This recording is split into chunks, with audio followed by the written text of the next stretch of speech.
Hey, folks, just a quick welcome to everybody.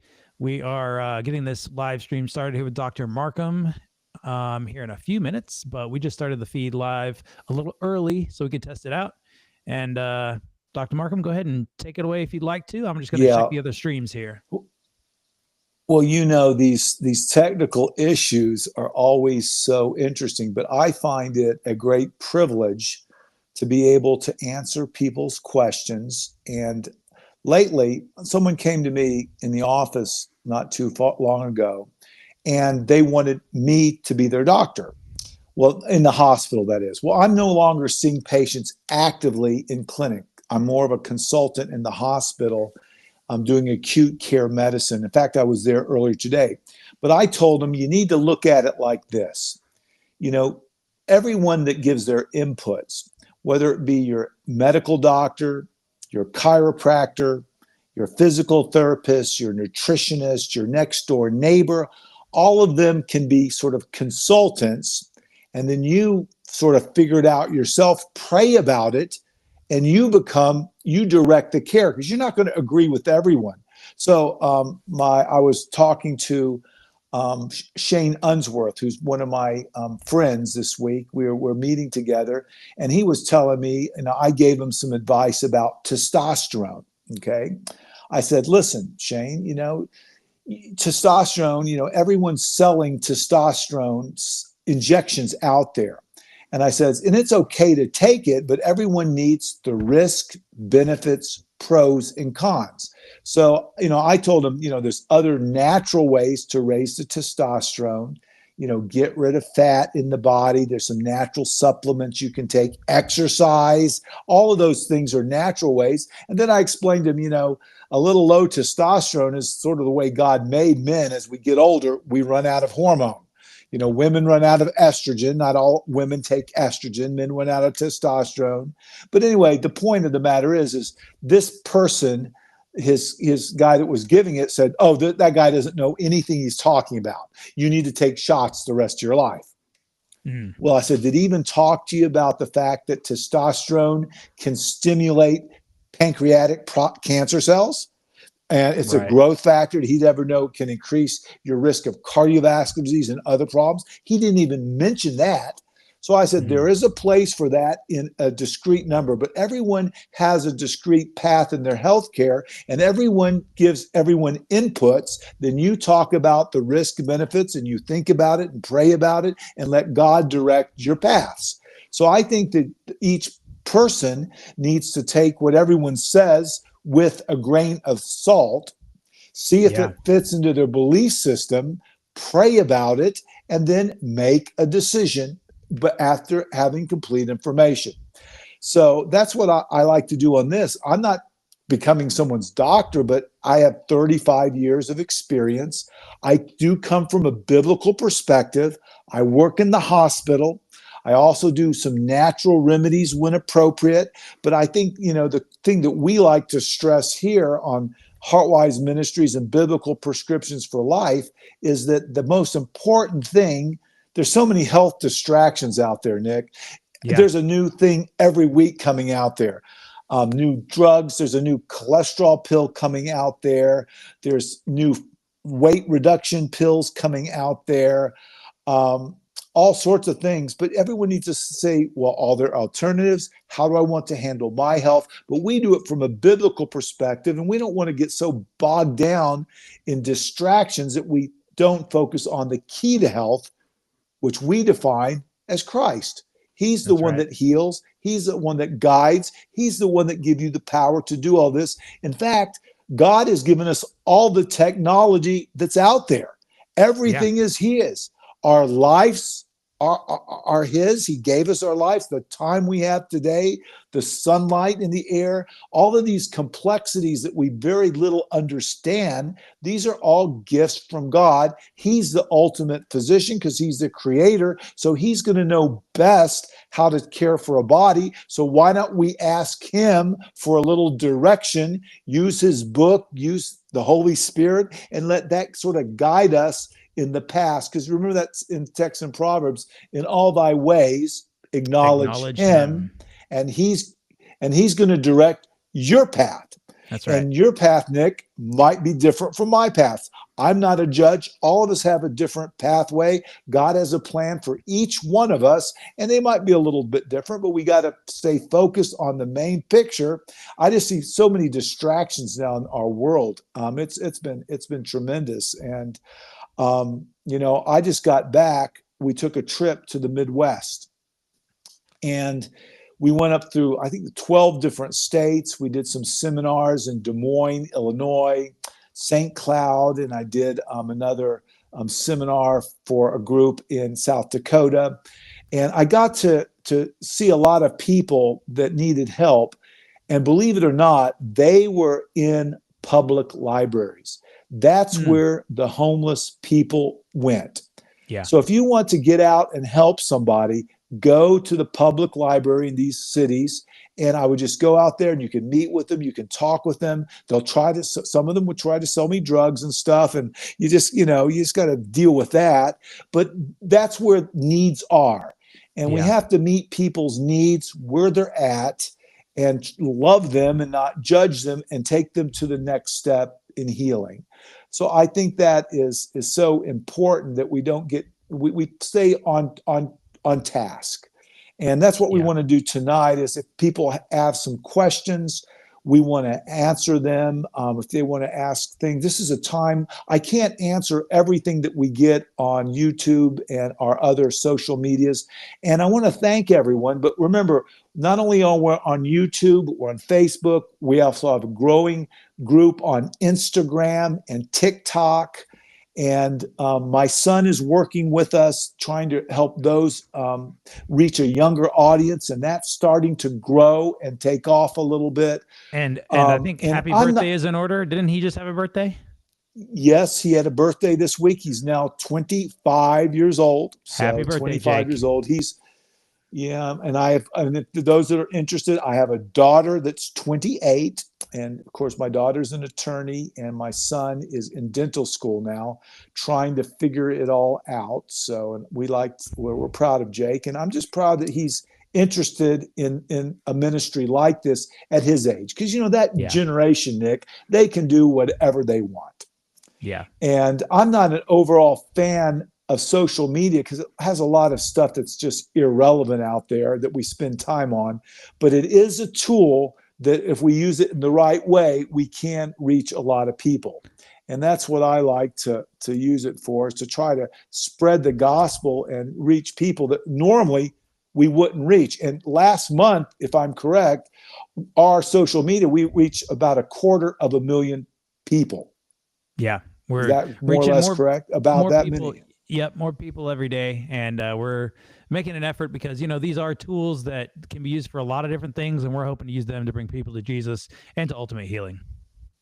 Yeah, and a lot of doctors will not go on and give their opinion, because they're afraid of people, criticizing them and that. But you know what? I'm willing to give an opinion to help the best I can, realizing that I don't know everything, but I can give you my experience and some honest advice, and we can pray for you and we can be there for you. And I do a lot of private consultations now with people that have some pretty tough issues. Should I have this, or what would I do in this situation? And this is a forum where we can reach people from all over the world. So Nick, I've got some things that I want to share if we don't have anyone on to talk to yet. Just real quick, we do have some viewers on here. I just want to say hello to Natalie and Jesse. Thank you for leaving a hello in the comments there.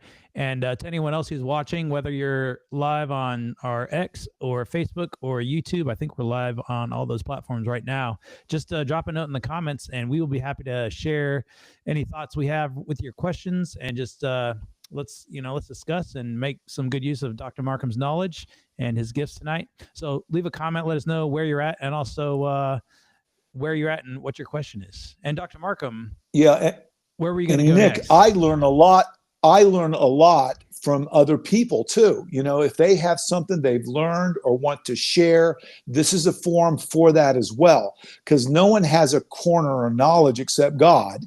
And we all can learn from each other and share things that we've learned, and it might work for one person. And I think healing comes from many different sources. And I was just reading last night about, in Romans, man, I'm really enjoying Romans. And it talks about how the believers, how each one of us need to support and take care of each other and love each other and do all of these things that sometimes I don't think it's hard to do in this mechanical world that we live in. But I wanted to share you some things that I thought with everyone, some things that were very relevant in the news, relevant in the medical news. And the first one I thought was so interesting was this. Cancer is on the rise. And we've heard this term, all these different turbo cancers. And there's a lot of it's been associated with the mRNA vaccines, maybe turning on and off suppressor genes. But anyway, there was a study that came out, and this was a study that I pulled from the New England Journal of Medicine. Okay. Typically, I'm a little bit leery of journals because journals are biased. Most of the people that are in the pharmaceutical industry and that do journals have some biased opinion and are getting paid by what I call big pharma. So I'm a little bit careful, and I'm surprised they did this study, but they looked at people, they looked at people in this study that had stage 3 colon cancer. So colon cancer that had advanced. And the treatment that they give them was structured exercise. Now, you don't see that much in a study because there's no one making money off structured exercise. Well, as you know, I've been a big proponent of exercise as treatment, as a physiologic treatment, because very few people get even the minimum amount of exercise anymore, which is 150 minutes of aerobic exercise a week. So if you say, well, let's say 6 days, you take a day off, 150 divided by 6, what is that? That's not that many minutes, 25, 30 minutes a day. So that's not that much exercise. But they studied these with cancer, and they looked at about 889 patients with cancer. And they found out that people that just did that decreased their risk of death, of dying from this cancer by 37%. They also decreased cancer recurrence of the cancer coming back by 28%. That is just by adding exercise. So these things haven't been studied before. They always study chemo and radiation because that's where the funding are coming from. But just exercising, no matter what type of cancer you already have, it probably is beneficial. Then if you would exercise before, if you were at risk for cancer, maybe that could prevent cancers from the same type of mechanisms. So I did some digging about that a little bit more because I was just so interested in it. So then I started looking at other studies that have done, and it also showed you benefit from physical activity from breast cancer, prostate cancer, lung cancer, and all of these. Then I got interested and said, well, how does it actually help? What's the physiologic mechanism of exercise that lowers the risk of cancer? Well, they didn't say exactly, but it does things like it helps your metabolism, and this helps decrease inflammation, less genetic damage. It also helped with the mitochondrial function. That's the energy parts of your body. And everyone knows that when you exercise, you seem to have more energy, but exercise tends to turn on the mitochondria. So if you're chronically tired, chronically fatigued, exercise will probably help that.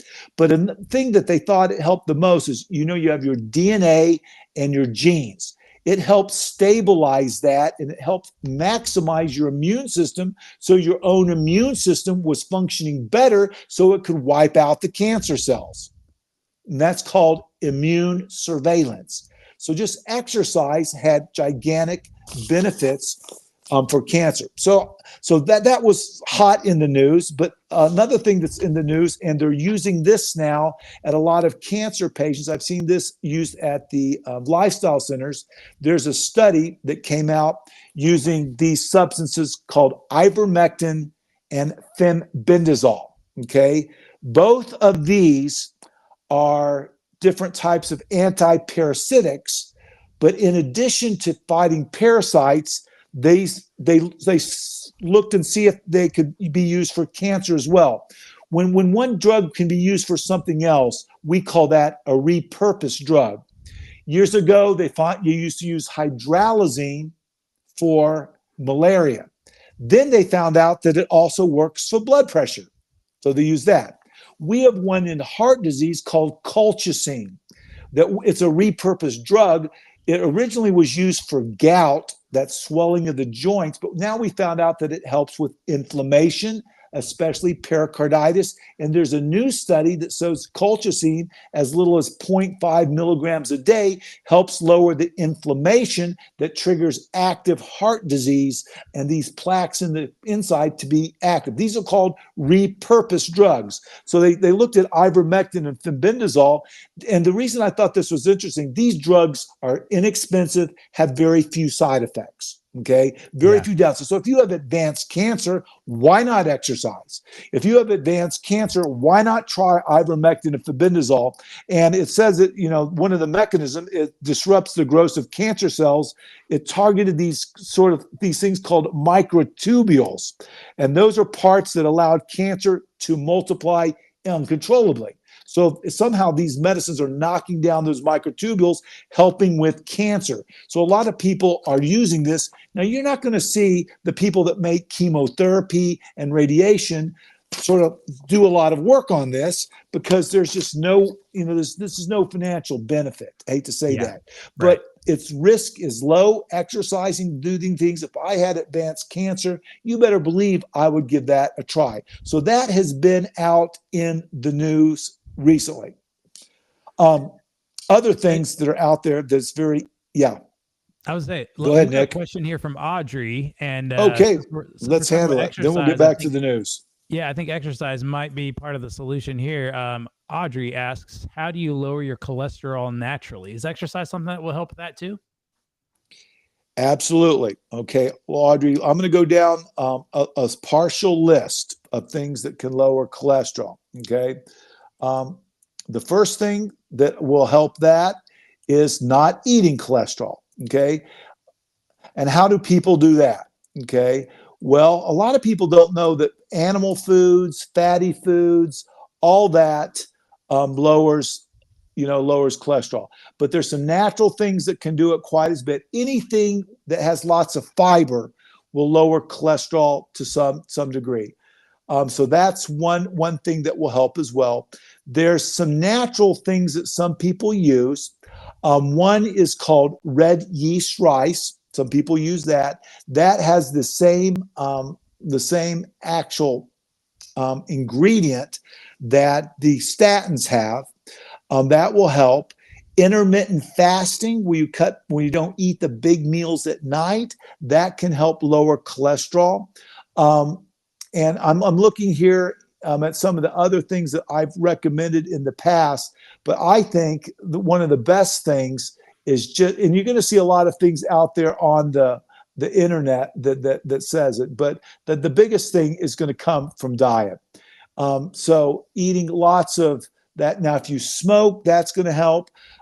Sometimes people think if you have too much stress in your life, that's going to contribute to high cholesterol.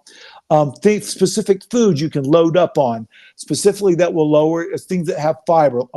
Oatmeal, almonds, avocados, leafy greens, those type of things will lower it.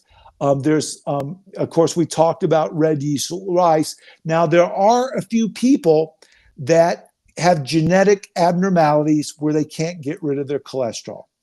Those people that have that problem and heart disease, they might benefit from taking cholesterol medicines as long as it doesn't cause a side effect. So that's sort of some things that I tell people to do that will help lower their cholesterol naturally. But if people can walk a day, eat lots of fiber, stay away from fats, don't eat at night, keep the stress down, that can help tremendously. Yeah. One of the things that I've just started doing just this year. I've done it twice, and in fact, today once I fasted from dinner last night until dinner tonight, and so just a 24-hour fast. It's really not that hard, and if that's something No. you can do once a week, that might be beneficial. And also, like, since we got a dog, he was just outside barking. I was wondering if you could hear him.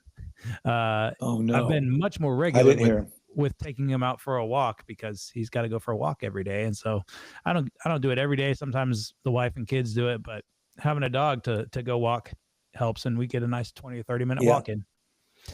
All Yeah. right. And if you can walk after you eat, Yes. okay, that will help you improve your metabolism.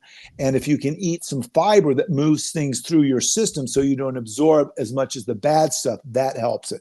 But I can't tell people how much fiber helps in cholesterol, because fiber increases the transit time. You don't absorb it. It cuts back inflammatory, and it makes the gut a little bit more strong so it doesn't absorb as much bad stuff. Yeah. So the fiber is very important for cholesterol.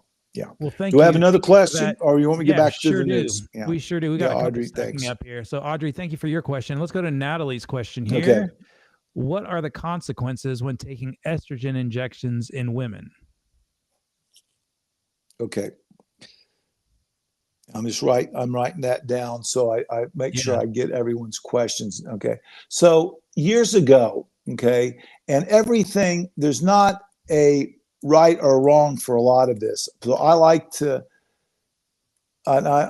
talk to you mainly about years ago, estrogen can increase the risk of clotting. So it became very, very, people were concerned about that. And there was a women's health sub that said that. So the people, estrogen increases clotting. So there's some people that should not take it. So if you have a history of blood clots, if you have unexplained pregnancies, if you might have bleeding problems, have strokes before, and certain types of cancer like breast cancer or uterine cancer, those people, or have severe liver disease, those should approach estrogen with caution. Now, there are some people that don't have these problems that run low on estrogen, and it helps them. Now, there's natural ways to replace estrogen too. Some people will drink soy milk. There's a substance called black cohosh, primrose oil, red clover. Those are some other ways to increase estrogen naturally. But some people do like to take, if it's not risky, estrogen shots. They have pills, they have patches, they have gels, they have sprays, they have rings. So there's lots of ways to do that. But the main risk is that group I told you about. But if you don't have those things, and you think that will help you feel a lot better, because it does help a lot of women, especially with post-menopausal symptoms. If you think it would help with that and you're at low risk, you can certainly give it a try, because we want people to have a quality of life. But a lot of women take it, and they shouldn't be taking it because of these other risks. And if you have those risk factors that I just talked about, that might be a way to take some of these natural substances. But I can't tell you how many have just improved by doing something simple like drinking soy. That's a plant-based phytoestrogen, or exercising, or taking a little, some of these evening primrose oil, some of those. That might help more than taking estrogen through a shot. So it's all according to the risk and benefits. Now, most of my patients, Natalie, they already have heart disease. They've had strokes, they've had blood clots, they've had heart attacks. So most of them, I steer away from taking estrogen shots. And I see 1 or 2 patients a year that are taking extra estrogen, and it's a contributor to their blood clots. But usually those people have a clotting abnormality. They have something like protein S, protein C deficiencies, or they smoke. So you put one clotting thing with another clotting thing, you get dehydrated, and you do this, you put all that together, and it could lead to a clot, especially a clot in the leg. A clot in the leg can move to the lung. We call that a pulmonary embolism. But there's some people that aren't at risk. They might benefit from taking estrogen replacement, but the Women Health Study scared so many people against it that almost everyone quit doing it for a while. But I think there's a moderate approach based on your risk, your quality of life, and we're here to give information, and then you take all of that information in, pray about it, and make a decision about what you think would be best for your individual health. But remember, health is more than your physical health. It's your mental, your social, and your spiritual health as well. Yeah. Yeah, Natalie comments there, primrose oil and exercises. Natalie, is those things that you've been trying? Go ahead and clarify that for us if you would, Natalie. What were you going to say, Dr. Markham? Yeah, and remember, I tell people, sometimes one thing will work better than another because we're also individuals. Yeah. So, some people say, well, I did the soy milk, which didn't help me. I exercised, didn't help me. I did a primrose, boom. I did black cohosh, boom. So everyone has their sort of things that their body responds to the most. All right. Let's go ahead and go but on over if you can do it naturally, I'm always, Nick, I'm always Natalie, Nick and Nick. I think if we can do things with nature, the things God gave us, that's always the preferred route if we can accomplish our goals using those methods, because they usually aren't expensive. They don't have side effects. They don't carry risk. Yeah. Yeah. So that's what I always prefer long-term. Yeah. Absolutely. All right, let's jump on over to another question here. Thank you for that one, Natalie. Now we're going to take one from username SK Lars.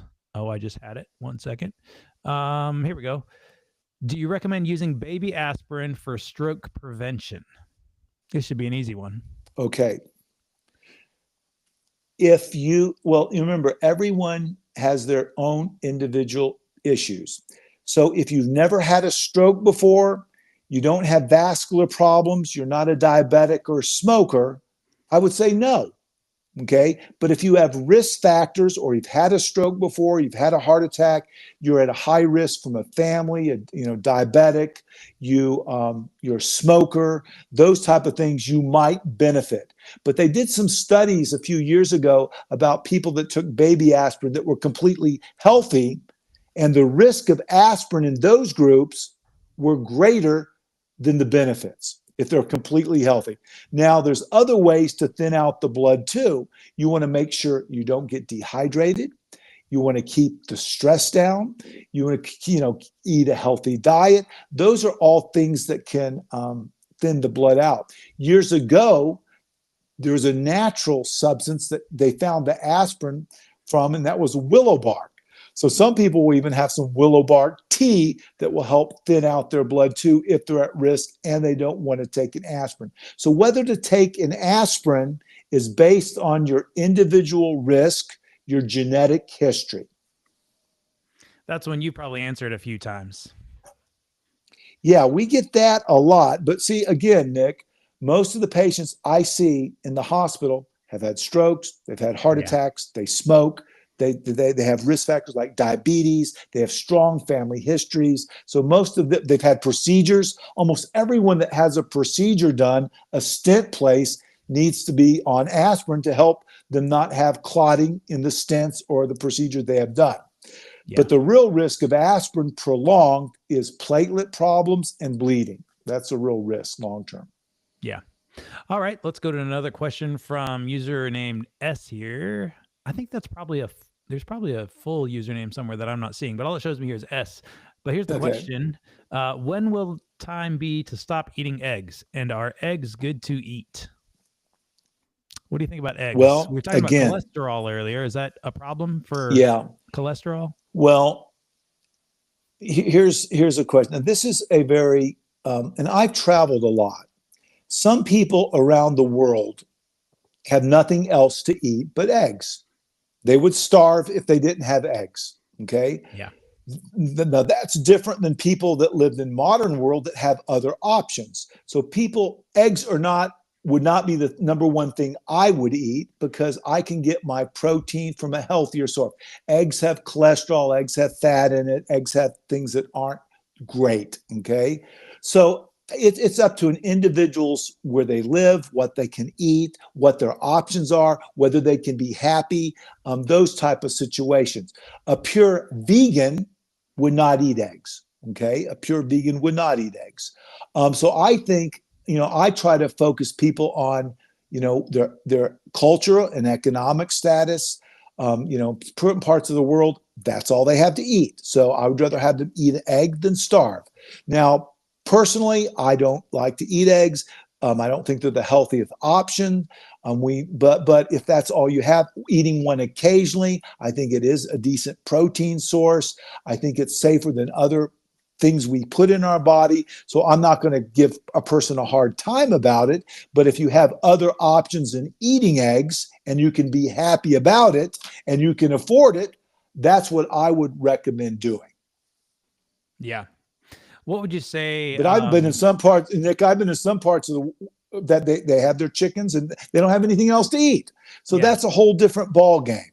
But if you've had heart disease, especially if you've had those type of problems, you might want to limit that or stay away from that if that's an option for you. And your happiness has some bearing on it too. I have some people that say, I can't be happy this way.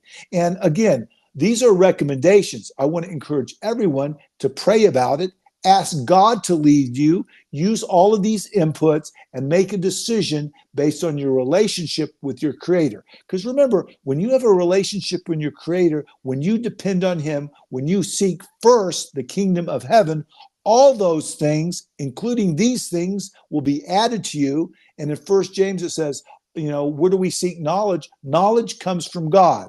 So you can get inputs from everyone else and then ask God, then you put it all together and see what's the best thing for you. What would you say to folks who have plenty of options and can eat whatever they would like, but if they want to try and steer clear of eggs and get a different source of protein and maybe something that would be delicious, what would you recommend as a good alternative? Yeah.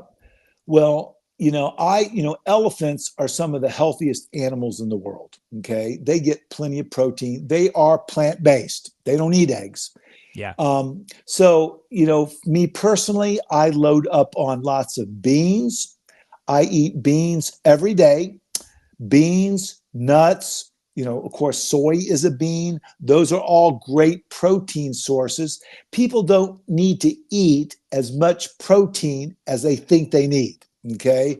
But those are excellent sources. If you really want to bulk up and take extra, you can buy these plant-based soy pea proteins, and you can add that to something like soy milk or almond milk. You can put that in, as concentrated proteins, and you can get up to about 60 of protein in just a protein shake. And you can really boost your numbers if you want to make it sort of like a ketogenic plant-based diet, which is what some people do now that have mental health problems. Some people that have type 1.5 diabetes take the plant-based ketogenic diet where they do these smoothies with pea protein supplements. They eat lots of beans, lots of soy, different types of products with that, lots of different nuts. But you can get it in the environment that we're in pretty easily now, and it's unbelievable. But when you look at this protein content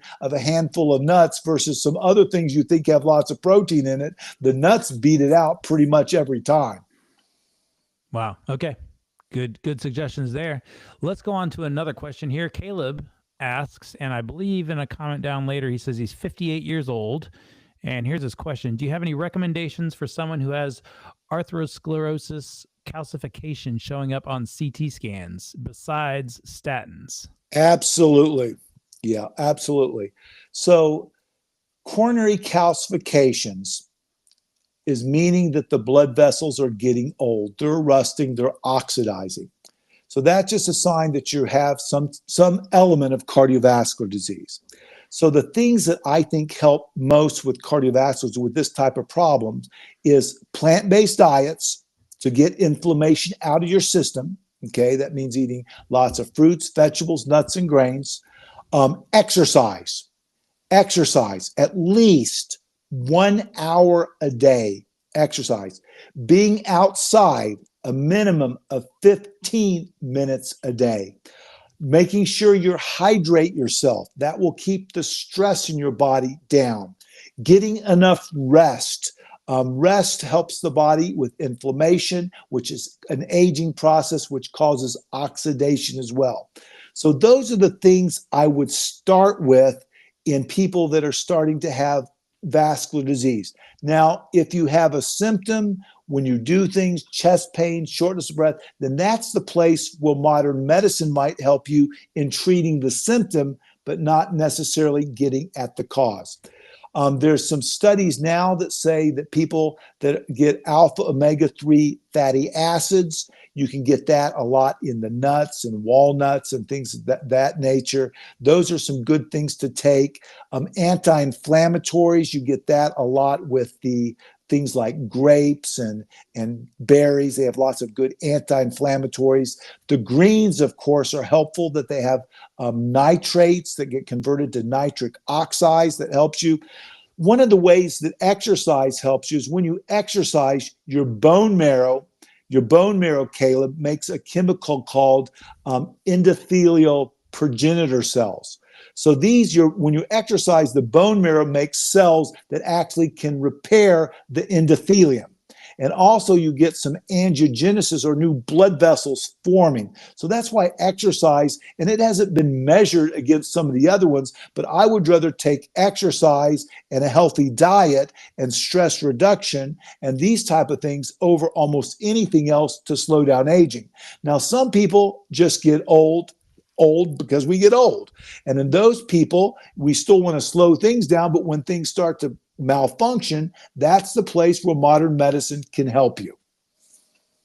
So that's some ideas to do for coronary calcifications. Yeah. Hey, I just want to take a quick moment. We've got a couple more questions here, but a quick moment just to put our website up. It's heartwiseministries.org. And if you want to find some more resources from Dr. Marcum, you can go to heartwiseministries.org anytime, and you can link to different things there. We have a lot of video content. Dr. Marcum has a new book that he's working on, which we can't talk too much about yet, but it'll be on the website when it's out. There's also a weight management planner that will be available soon. We made it available last fall, and it was a big hit. And we're going to make it available again here probably in a few weeks. It'll be ready to ship out. So check that out, heartwiseministries.org, and you can find some more great resources there. But all right, let's get on to another question. Thank you, Caleb, for sharing that one. Well, yeah, Nick, on the weight management plan, the reason we made that is right now modern medicine is going down the road of more medicines. Ozempic, Wegovy, Zepbound, all of those. I think people need options. So this weight management planner is just more options if people don't want to go that medicine route. Yeah, great. I tell you what, we got a follow-up from Caleb. Let's address this. He says, what types of exercises would you recommend if I have osteopenia too, but also have nerve damage from cervical stenosis? First of all, Dr. Marcum, swimming? Could you break down what that is? Because other listeners may not know what osteopenia is with cervical stenosis. Okay. So osteopenia just means in your bones, you're losing bone formation. So the bones are getting weaker, and then all the components of bones are getting weaker. We all get that the older we get. Stenosis means that, he's got some problems with the spine. It's being narrowed in that area. So in patients like that, we have to use, sometimes they might not be able to do traditional walking, light weights, movement program. So on those people, I have to sort of evaluate them individually, but I usually steer them towards water aerobics because water is very easy on people's bones. Spas, if they can get in a hot tub and move all those things. And if they can't do those things, you can just sit around and move whatever part you can move and not hurt yourself. Any type of movement is considered exercise. So no matter what movement you can do, find something you can do and do a minimum of it every hour. So even if you can't do these big exercise programs, at least walk around the room every hour. I met with the person that was bedbound today, and I said, listen, every hour, put your arms up, move your legs, take a few deep breaths. That's movement. Find any way that you can move, and you will get some incremental benefits. Now, we do know in the studies that the more you're able to exercise and move, it's incremental benefits. But there comes a point where you break down muscles, you get sore, you go into anaerobic metabolism. Most people do not ever hit that. That's the extreme marathon people, those people of that note. But as you increase your exercise and you don't break down muscle, you're going to increase your ability to do all these good things we've talked about. But any type of movement will help to some degree. So I would tell Caleb, whatever you can do, any movement, whether it's moving your head, moving your arms, deep breathing more, moving your legs, anything that you can do, build on it. If you have access to water, try that because that's buoyant, less pressure on your cervical stenosis, less chance of fracturing stuff. If you can walk with a walker or with a balancer, or if you can do a modified bike that's safe, that might be another option for you. But you just got to sort of be creative. But any safe movement is a good thing. But we don't want you to fall down because osteopenia, you have a higher risk of breaking a bone. But we know that movement helps strengthen the bone and helps treat osteopenia. You know, vitamin D, movement, those type of things, exercise programs, green foods because it got lots of calcium, those things that we are using to treat people with weak bones. But if you don't use your body parts, the osteopenia will be a greater problem at a younger age. All right, let's go ahead and move on to Missy's question here. That's all sorts of exercise. Yeah. All right. Miss Bliss asks, if you have protein S issues, would natural estrogen alternatives be okay to take? Protein S issues. Okay. I mean, I assume that we're talking about, I'm just going to assume these things. Okay. So if you have a protein S, let's say a protein S deficiency. Okay. So these protein S, protein C, these are all proteins that are involved in clotting. So protein S deficiency per se, it's rare, but it affects the ability of the body to clot properly. Okay. So you have a higher risk of developing blood clots if you have protein S deficiency. So I would recommend, if it was me and I had a protein S deficiency, I would not touch estrogen products, me personally, because I would not want to take the risk of having a blood clot. And I would say that smokers, I wouldn't take estrogen. Protein C, I wouldn't take estrogen. People that have clotted before, I wouldn't do it. But that's just me personally. That's me giving you this advice. You have to pray about it, ask God about it, and then make some educated decision. But usually this protein S, it's inherited. It's one of abnormal genes. But certain conditions, you can get it too. Certain conditions, liver disease, kidney disease, you can do that. And some people never have a symptom. But when people start getting clots, the doctors check for these things and find it. The most time we check for it is when people have a clot in the legs. We call that a deep venous thrombosis. If that clot moves to the lung, we call that a pulmonary embolism. If they have women have repeated miscarriages, we would check for that. Certain type of skin lesions that would lead us to check to see if you had a protein S. Lots of people have a deficiency to some degree. They live their whole life and never know it because they never have a clotting problem. It never gets to the point where it's significant enough to actually cause a clotting issue. But if you put 2 or 3 things together, like smoking, dehydration, immobility, and this, you're set up for clot. And if you added estrogen to that, that's going to want you clot even more. All right, let's go to Yaz Little Flock's question here. How do you bring down elevated prolactin levels with a benign pituitary adenoma? This is a female, varies from normal range to elevated at 33. So go over that question again, Nick. I didn't really. So we've got we got a female here who has elevated prolactin levels that she'd like to bring down, and she has a benign pituitary adenoma. Okay. This is an area that I'm a cardiologist, so I don't know a lot, but I can tell you what I do know. Okay.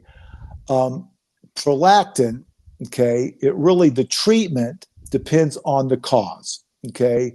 For instance, if you have hypothyroidism, that could be a cause of elevated prolactin. Lifestyle changes, of course, like stress, reducing alcohol, improving sleep, that also might be beneficial. So you want to identify the cause. The doctors, often I see them, they give you medicines called dopamine agonists. One of them is bromocriptine. They help increase prolactin production. Like I said, if you want to do it natural as much as you can, it's going to be stress, optimizing sleep, increase foods that are rich in B6, bananas, avocados, balanced diet with protein and fiber, avoid the excess caffeine, certain foods. Some people find it helpful to avoid gluten, phenol groups, things like that. Those type of foods sometimes stimulate production of prolactin. Also, that help different types of minerals, magnesium, zinc supplements that can help the hormone balances. But then, depending on what your overall situation is, if that's not doing it, then your doctor might want to go to the next step and say, "Listen, I want to even give you a medicine." So, I mean, but they want to make sure it's not something serious. The most serious thing I think would be a pituitary. Did she say she had a pituitary tumor? Pituitary adenoma. That's probably what's triggering it. Okay. Adenoma. And your doctors, that's probably what's triggering it. And, if these lifestyle things are not doing it, you might want to talk to your dog about, so the benign tumors that they have out there, they're called prolactinomas. Okay. And that kind, some of these medicines might help. Sometimes they can actually shrink these tumors, and that lowers the prolactin level that's coming from this area of the brain. So this isn't really my field of expertise. I would advise you to see the doctors called neurologists. They might be able to help. Those are some things, but make sure your thyroid's good. Sometimes that's missed. Just treating, just giving you hormone of thyroid and giving you some levothyroxine, that might help lower the level as well. But it sounds like yours might be coming from the pituitary tumor. And for those, it might be beneficial to take some medication for that one. All right. We've got a question from Michael here. I'm going to read his backstory here before we share the question. He says, I was diagnosed with hyperthyroidism. Doctors prescribed levothyroxine, and this year he decided to slow his progression in taking the supplement until he stopped taking them. Now his question is here, I'm a vegetarian. I've been trying different things to normalize my thyroid. What do you have, or do you have any inputs that could help keep my condition normal? So trying to get off of this medication with some normal, some natural remedies, it sounds like. So we'll have to ask you, is your thyroid overactive, hyper, Hyper, or underactive, hypothyroidism? Which one is it? He wrote hyper, Hyper. So that would be overactive. Is that right? But yes, it is. But usually for overactive thyroid, okay, for overactive, they don't give Synthroid, or that's for underactive thyroids. Okay. An overactive, so that's why, so first of all, the cause of it, an overactive thyroid the thyroid makes lots of hormones. Graves' disease, that's an autoimmune disease where the body's attacked by itself. They have thyroid nodules. Sometimes inflammation of the thyroid gland can cause it to be overactive. If you take too much thyroid medication, that can be overactive too. So if it's due to inflammation or infection, all these anti-inflammatory things that a person can do, plant-based diet, exercise, those things will help to some degrees. But many times, those things don't help because the thyroid gland is just turned on and you can't turn it off. And those things can cause fast heart rates, weight gain, sweating, bulging eyes, diarrhea. Everything is going fast in the body. So they'll do a blood test. They usually do a thyroid scan to see what the thyroid gives. And in those cases, they usually do give you medications. The ones that I see in our hospital, one called metimazole and propylthiouracil. Those are the two. And eventually they knock down the thyroid, so the thyroid gets back to either normal or it quits producing hormones at all. And when it quits producing hormones at all, then you need to take supplementation. So, but the things that can help are anything that will do a healthy diet. Some people decrease inflammation. That might help to some degrees in overactive thyroids. But in my case, usually an overactive thyroid does need some type of medical attention till you can knock it down. So, Yeah, so Michael, all these things can help. Michael shared that it was hyper and they wanted to control it and it went to hypo. Okay, so that's just what we said. They knocked it out. Now they've knocked it out to the place where it's not making it. So he wants to do, is there things that he can do to make the thyroid make more? Well, if you have an iodine deficiency, that's very rare in today's world. Taking some iodine might help, but usually this is a case where they got rid of the worst problem, but now you're probably going to need some supplementation because without thyroid hormone, you feel terrible. So this is a place where modern medicine has been very beneficial because without thyroid, you're slow or lethargic, the heart slows down, you gain weight, all of those things happen. Some organs just wear out. I wear glasses because I can't see good. Some people can't hear good. Well, some people, the thyroid runs out of hormones and they do need to take supplements. The benefits of supplements, in some people far outweigh the benefits. And I think in this situation where they've already zapped the thyroid, probably because of an autoimmune Graves' disease, something like that, and they've zapped it, now it can't make enough, that's a person that's probably going to need to take as little supplementation as they can to feel good. And remember, we don't treat numbers, we treat people. So we can, try little bits, as little as you can to feel good. That was a great question. I usually don't deal much with thyroid questions because, like I say, I'm a cardiologist, so I don't get that much, but I see quite a bit of people that take the thyroid medications, and when they don't take it, they feel terrible. And the people that I have that are able to build up their thyroid are usually people that are not overactively first. They're usually sort of underactive, but it was due to an infection or inflammation, and they do things that help their immune system, their inflammatory system, and they recheck it and it can get better. But those are the people that usually have it because of some inflammatory cause of low thyroid. All right. Hopefully that's helpful for you there, Michael. Let's go to Judy's question here. Judy asks, how do you lessen heart dysrhythmia naturally without taking beta blockers? I've had 2 ablations, which helped, but also worsens the heart muscle. Thank you. It's according to your genetics and it's according to what rhythm we're talking about.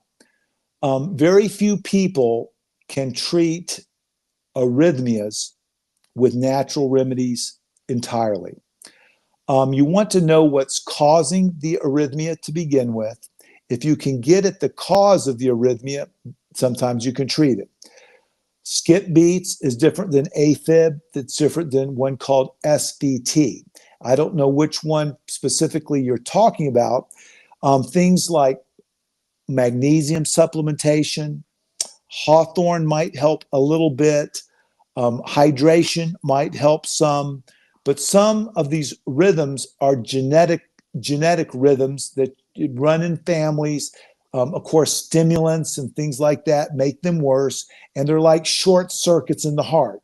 And the short circuits on the heart, if the medicines aren't working and you're having symptoms, many times we can do ablations and destroy those short circuits. Sometimes we cannot. The most common rhythm that I experience and the most common arrhythmia or abnormal rhythm in the world is atrial fibrillation. And a lot of that rhythm comes just from different things like getting old, high blood pressure, different things, heart disease, many different things can cause these arrhythmias. Some people, if you can find the cause, if it's a nutrient deficiency, sleep apnea, or stress problem, sometimes you can decrease the stress and the noise in the body so these rhythms that are in there genetically aren't awakened. And then sometimes you can't. So it's really an individual person. I would encourage you to try all these things, but if they're not working and your quality of life's not good, then you move up the ladder. So when a person comes to me, the first thing I do is find out, well, what is the arrhythmia? What could be causing it? If I can't treat it with natural remedies, then I would talk to them about the other options that are available depending on how much this rhythm was causing problems. Then I would present all the options and let them think about it and pray about it. And then they would make a decision what was best for them after consulting with the ultimate physician. Yeah. So, Dr. Markham, but if Judy knew the exact rhythm that they were treating, it's probably atrial fibrillation. If it's that one, I could give a little bit more specific advice because there's so many different types of rhythms.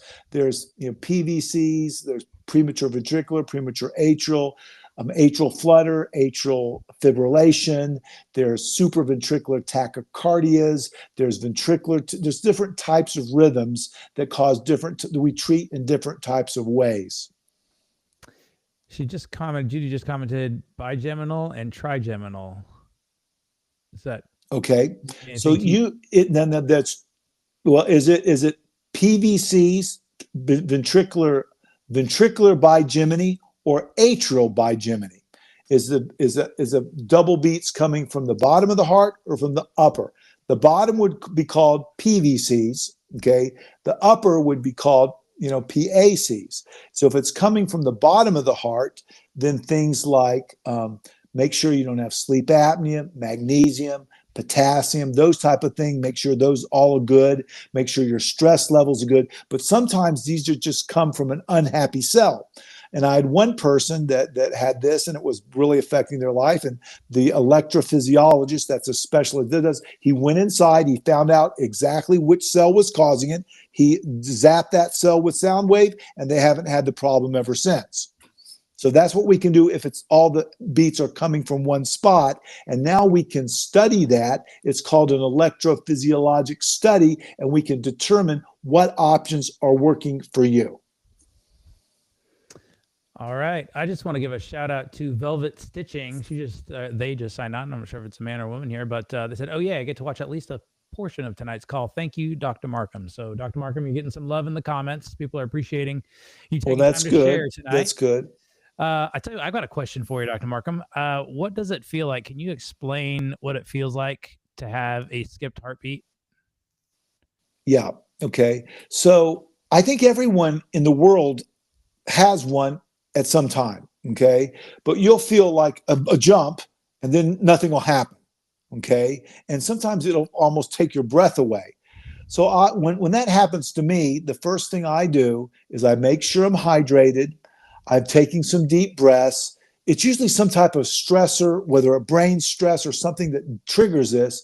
If it goes away, then I know it's not a big problem.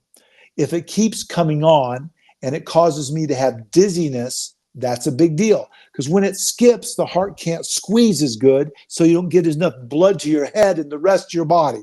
So the way we evaluate it is we usually put a monitor on somebody, so we see how much it's going, and we can characterize exactly the type of rhythm. Once we know that, we usually like to check the strength of the heart. We like to check the electrolytes, potassium, magnesium. We like to check the hormonal system, the stress level. whether people are taking stimulants, all of these things that might affect, turn on or off these abnormal rhythms. But it's just sort of like a jolt of electricity. You sort of jerk inside. And it's weird, Nick, because everyone I talk to experiences these rhythms in different ways. I saw in the hospital today 8 people with atrial fibrillation. 2 didn't even know they had it. They just showed up with a stroke. And oh, by the way, do you know you had atrial fibrillation? Now, my last patient of the day was 92, and she, it just got over 100, and she felt short of breath. She couldn't breathe. She got fatigued. She felt like she was going to die. So it affects everyone differently based on your individual genetics and your overall health status. So it's not a one size fits all. And that's what I'm worried about medicine now, is we're getting so technical and so AI driven that we try to fit everyone into one package. And that's why I tell people, you take lots of viewpoints and lots of opinions and try this, what works for you, but pray about it, give it to God, let him be in charge of your health care. And, we want to be a voice where we can give you some things to think about. But more than that, we want to be your Christian brothers and sisters. And all of us at HeartWise and all of us that come to these sites, we want to pray and encourage each other, because we know that when we walk with Christ, abide in him, he's going to heal us someday down the future. But until then, we just try to make each day a good day. Yeah. Well, this last weekend, the reason I asked, this last weekend I was mountain biking, and I did a race over North Carolina with 3 of my buddies. We went for a race, and this was a long race. And about 4 hours in, I felt right in here, and I couldn't decide if this was my lung or if this was a heart. But for 3 or 4 seconds, I felt just like it was like a little bit of a pain, not real sharp, but a little bit of pain. I was trying to decide what was that. And I'm guessing maybe it was just a skip beat, and then I never felt it again for the rest of the ride. Yeah, you could. And if you put you put your hand on your wrist here, you can feel your heartbeat, and you can feel skips. Normal beat, boom, boom, boom. A skip will be boom, boom, boom. And then usually after the skip, it pauses for a second, so the electrical system resets. And as long as you deep breathe and rest and it goes away, lots of people have those, not a big deal. Yeah. If it doesn't go away, and you do, take some deep breaths, make sure you're hydrated, then it becomes a problem that you might want to learn about a little bit more about what's causing it. People that have sleep apnea, that they don't get enough oxygen at night, they almost always have problems with skip beats. I have people that drink Red Bull, too much caffeine, get dehydrated. They almost always have skip beats, almost always. Well, I can't remember if I've ever felt it before or not, but this was a 10-hour bike race. And so 3 or 4 hours in, I felt it once, and I said, oh, what was that? And so I just eased up. My hydration was good, and I didn't feel it again the rest of the day. But it's one of those things like I never remember felt that before. So I thought I'd just ask and find out what might that have been. But yeah, it's probably just a skip beat, I'm guessing. Probably a skip beat. Yeah, probably you just overdid it. And when you do overdo it, you make too much adrenaline. Adrenaline itself causes skip beats. Yeah. Yeah. So that's any more questions here? Well, we've almost gone an hour here. Yeah, the time has ticked away really fast here. Snowman King says, I recently found out that my testosterone level was almost nothing. I'm 26 years old and male. Do you have any recommendations for me? 26-year-old male with yes, I do. Zero testosterone. Okay. What do you say? Yeah, here's a couple ways. Okay. First of all, you want to get all of your body tested to make sure you have a reason. But one of the things that causes testosterone to be low is having extra weight. So if you have any fat on your body, you want to get in an exercise program. You want to remove fat. Fat in men make estrogen. Estrogen turns off testosterone. Also, you want to get your doctor to evaluate you to make sure you don't have any type of serious cause of that. But I'm just writing down here other natural ways. They're going to sell you a lot. You're going to see a lot of stuff out there. Okay. But I think the things that work the best is get enough sleep, exercise, get the fat out of your body. Chronic stress, believe it or not, suppresses testosterone. Okay. If you drink alcohol or smoke, got to get rid of that. If you want to work on diet, you want to increase plant-based protein. Okay. Healthy fats, sometimes avocado, nuts, seed oil, olive oil, that can help. You want to make sure you might want to take a supplement of zinc, vitamin D, things that like pomegranate, berries, though can sometimes increase it. Those are different foods. There's different supplements that I've seen work, and the one that I've seen work the best is one called ashwagandha. Ashwagandha.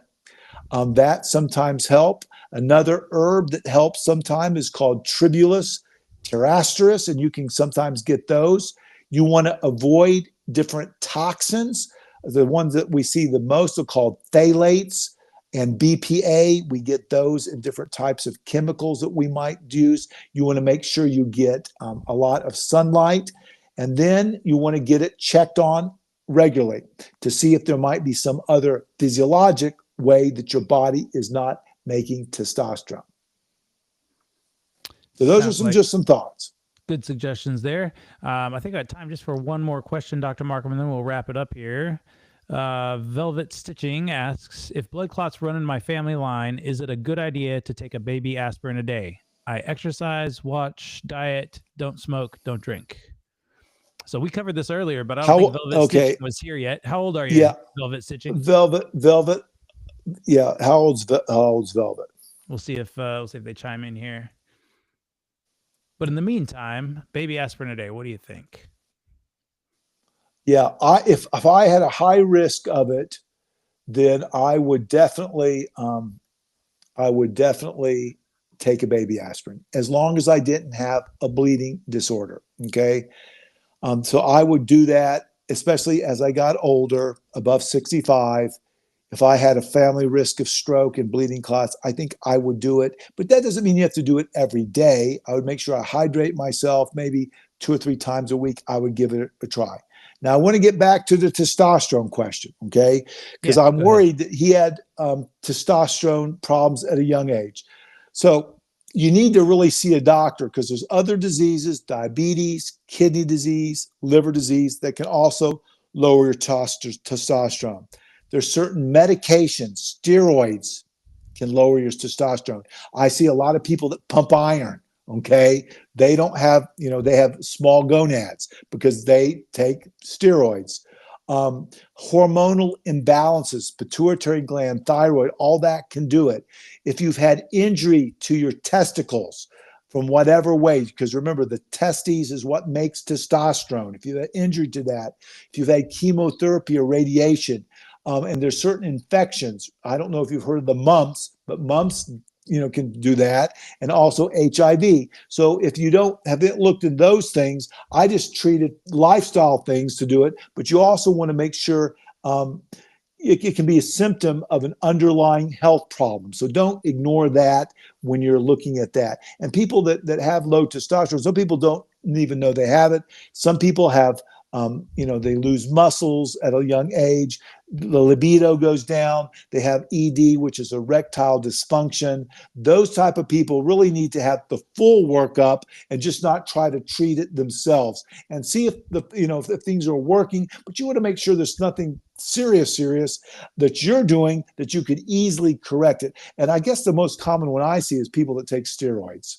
They take steroids for muscle masses, and they've had things like they've had trauma to that area of the body, that had mumps, things of that nature. Some people take different types of medications that affect it as well. So you want to get a full evaluation for the low testosterone. And the last person that I said, I would start taking some aspirin. If you don't want to take aspirin, try drinking some willow bark tea once or twice a week. If you don't think aspirin's good for you, make sure you're well hydrated.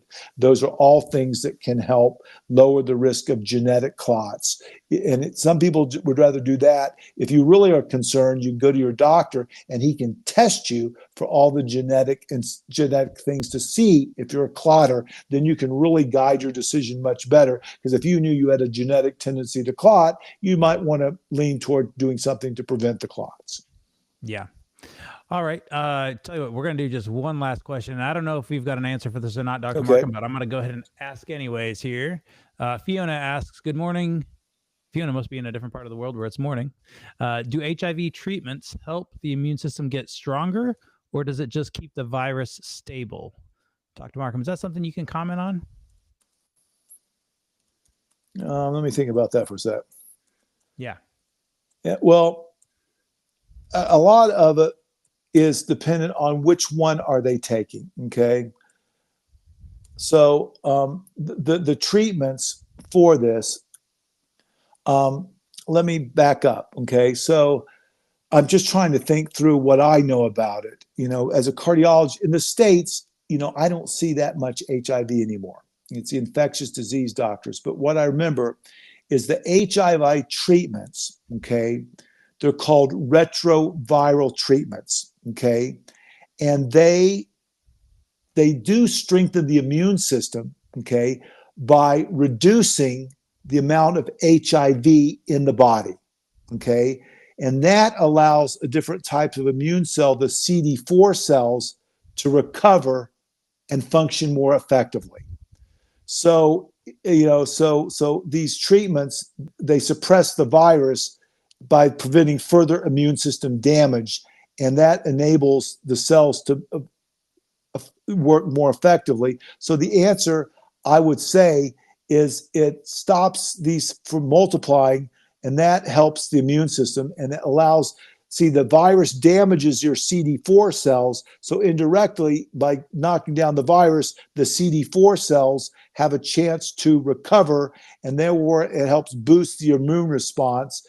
So I would say that these treatments, these antiretroviral therapy, do help your immune system. So that's sort of going to be my answers. The answer to that question is yes, I do think it helps your immune system. And I bet you, when I was in Africa, I took a trip to Africa. I saw a lot of people that had HIV, and they were doing great with antiretroviral therapy there. They were doing really well with that. It used to be that this disease was something that we had a hard time controlling. But remember, those type of medicines, the virus still remains in the body with treatment. So you have to manage this for the rest of the life, including healthy diets, healthy practices, social practices, taking the medicines consistently. So those things are all important in dealing with this situation. All right. Well, thank you, Dr. Markham. I tell you what, folks, we are out of time for today. Yeah. But Dr. Markham, did you have something you want to address? Go ahead. Yeah, I do. Thank you for joining us. And I'm hoping we can do this again every so often. I want to encourage you to plug into our YouTube or social media page. Please, let's all pray for each other. I'm going to pray for each one of you today.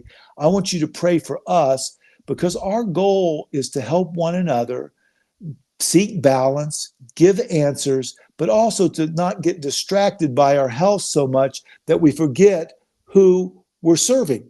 And I see people that we're so distracted by this world we live in that we don't keep our eyes focused on Christ and his mission, his will for each one of us. And sometimes, unfortunately, God allows us to have illnesses to bring us closer to him and to save us forever. Paul was a close friend of God. And guess what? Paul was never healed. Many people are never healed. I have some chronic disease. I pray that God takes away my diabetes. I pray that he takes away some of the health problems I have, but he hasn't. But it's his will in my life, and maybe he's let me have those, so I depend on him even more. So let's end in prayer together. Then Nick will have some closing words. Father God, thank you for the time that we've shared with these dear people from all over the world. We pray that we stay focused on you, because you're at the source of eternal healing.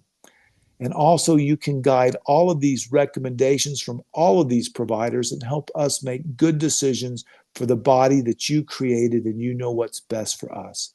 Thank you for each person that called in today, and I want to pray for each one of them that they be blessed and that you heal them and you take care of them and you help them in their thought process, give them wisdom to make decisions that will help them in the best way based on their individual circumstance, Father. And we just thank you for being a God that loves and saves us. Thank you for the time together. Amen. Nick, Amen. finish it up for us, Nick. Well, thank you, Dr. Markham. Really appreciate you sharing your wisdom and all your experiences to help people experience a little better healing. And folks, if you want to go to heartwiseministries.org, you can find more resources there. And I really want to encourage you to keep your eyeballs on that website, because here in the next couple of weeks, we're going to have a few more resources. Our weight management planner is going to be on there, as well as some other books and different resources for you. Tomorrow, Dr. Markham has a video coming out on YouTube. It's going to be about creatine, and that's one that you and Jake recorded together, right? So we're going to see that tomorrow. Yep, sure is. Yeah. And then we had recent content about charcoal, about seed oils, a whole bunch of different things. So if you're not currently subscribed to the channel, please do so. Please follow us on whatever social platforms you use. And remember, these are all tools that can be used for good. And so if you find good content, please share it, like it, and send it to those that you love. I think that's going to do it for tonight. Thank you so much, everyone. God bless.